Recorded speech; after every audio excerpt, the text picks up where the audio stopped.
Hello नमस्कार, जय हिंद साथियों, स्वागत करता हूँ आपका इर्धड़ के इस ऑनलाइन प्लेटफ़ॉर्म में।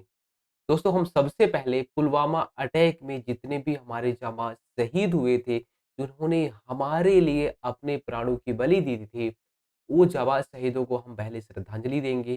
तो सबसे पहले आप 10 सेकंड के लिए मौन रखेंगे, उसके बाद क्योंकि 14 फरवरी को ही हुआ था, तो हम मौन रखेंगे, उसके बाद अपने टॉपिक पे आएँगे।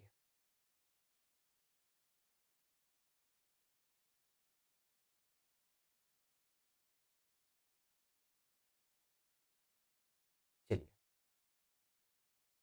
अपने टॉपिक पे आते हैं। जैसे कि आपने देखा होगा कल जो हमारे गृह मंत्री हैं विजय शर्मा जी एक प्रेस कॉन्फ्रेंस करते हैं जिसमें उन्होंने अपने 2 साल मतलब उन लोग का जैसे अभी 2 साल का कार्यकाल हुआ है आई थिंक है ना? 2 से ढाई साल के आस-पास का कार्यकाल हुआ है बीजेपी वालों का। तो इसमें उन्होंने अपनी कुछ-कुछ बातें रखी कि हमने क्या-क्या किया है, क्या-क्या और करने वाले हैं, पूरा रूपरेखा, ठीक है? तो उसमें उन्होंने कुछ-कुछ भर्तियों का ज़िक्र किया है। देखिए, बहुत सारी भर्तियाँ हो भी गई हैं और डेफ़िनिटली हुई हैं, ठीक है? जैसे मान लीजिए कि अगर पुलिस की बात करेंगे तो 3000 के आस-पास अभी तो 6000 पोस्ट आया था, लेकिन इसमें लगभग 3000 के आस-पास पोस्ट भराया है। एसआई का हो गया है, होम गार्ड का हो गया है, तो अलग बहुत-बहुत सारी भर्तियाँ हुई हैं, ठीक है? मतलब अगर आप होम डिपार्टमेंट में बात करेंगे या गृह विभाग में बात करेंगे तो भर्ती हुई है। लेकिन ये जो 6000 पोस्ट है, इसको जो 3000 भरी हैं, उन्होंने ये बोला है कि आधी भर्ती हुई है और आधी इसमें जो बची हुई है, जो कोर्ट केस है, कोर्ट केस जैसे होगा तो उसको हम फिल कर देंगे। उम्मीद है जो उन्होंने बोला है वो करेंगे, ठीक है? अगर ऐसा करते हैं तो डेफ़िनिटली जो 3000 और बचे हैं इनका सिलेक्शन हो जाएगा तो कट ऑफ और लगभग 4 से 5 नंबर के आस-पास और जा सकता है, ठीक है? तो चलिए मान लीजिए 3000 लोग का और सिलेक्शन हो जाता है मतलब 3000 लोग के यहाँ जो जो भी बच्चे हैं इनका सिलेक्शन होने से उनके यहाँ के है ना? एक तरीके की खुशियों की सौगात आ जाएगी। चलिए, लेकिन अगर मान लीजिए इस 6000 में भी आपका नाम नहीं आता है तो इसका मतलब ये होता है कि अभी आपकी तैयारी में थोड़ी-सी तो कमी है, ठीक है?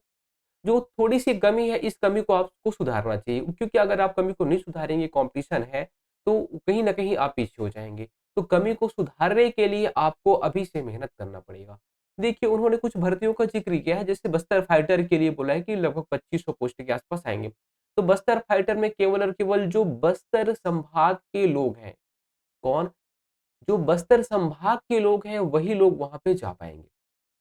ठीक है? तो ये जो बस्तर संभाग के लोग हैं वो स्टूडेंट के लिए यहाँ पे हाइट वगैरह में छूट भी मिलती है। तो जो बस्तर वाले हैं वो लोग तो तैयारी और ज़ोर-तोर से चालू कर दो। ठीक है? ये आप लोग का पोस्ट कन्फर्म है 25 अब सोचिए इतना सारा पोस्ट केवल बस्तर संभाग के लिए आ रहा है। मतलब आपको तैयारी शानदार करके रखनी चाहिए क्योंकि यहाँ पे आपको जॉब मिल रहा है। ठीक है? फ्यूचर सिक्योर्ड हो रहा है।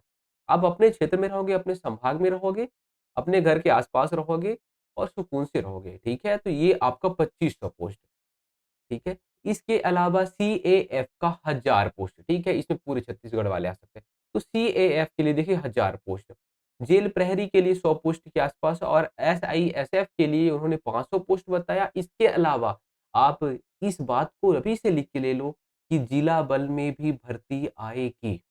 ठीक है? आप बोलेंगे 6000 7000 ऐसे भर्ती आएगी, नहीं आएगा, उतना नहीं आएगा। हम लगभग ये मान के चलते हैं कि 1500 से 2000 के आसपास में पोस्ट आ सकते हैं जिला बल में। तो लगभग 2000 पोस्ट तो जिला बल में आपको देखने को मिलेंगे। अब देखिए, आप ये सोचें कि भर्ती तुरंत हो जाएगी, अब कल नोटिफ़िकेशन आ जाएगा, परसों चालू हो जाएगा प्रोसेस, ऐसा कुछ भी नहीं होने वाला। सरकार इस कार्यकाल में इस सब चीज़ को खत्म करेगी, ठीक है?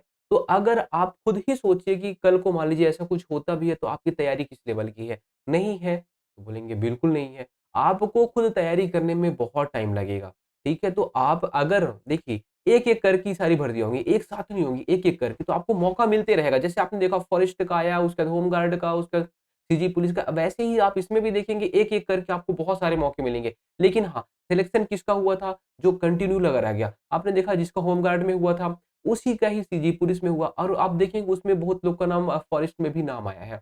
तो एक ही स्टूडेंट का अलग-अलग जगह नाम आया है, ठीक है? एक स्टूडेंट 3-3 जगह सिलेक्शन ले रहा है, क्यों? क्योंकि वो कंटिन्यू लगा रह गया। तो मैं आपको यही बोलूँगा कि आप नोटिफ़िकेशन का वेट मत करिए, है ना? अब ज़्यादा नहीं, आप 4 से 5 घंटे रेगुलर पढ़िए, उसके साथ में आप फिज़िकल को अच्छे से बना के रखिए, ठीक है? हाई जंप हो गया, लॉन्ग जंप हो गया और जो भी आपका 100 मीटर हो गया, 800 मीटर, 1500 मीटर जिसमें जो माँगेगा, वो आप एटलीस्ट अच्छे से तैयार करते रहिए। एक अगर आप लेवल में रखेंगे, उसके बाद जैसी भर्ती आएगी उस टाइम पे अगर आप उसको और थोड़ा-सा इंक्रीज़ करेंगे गियर, है ना?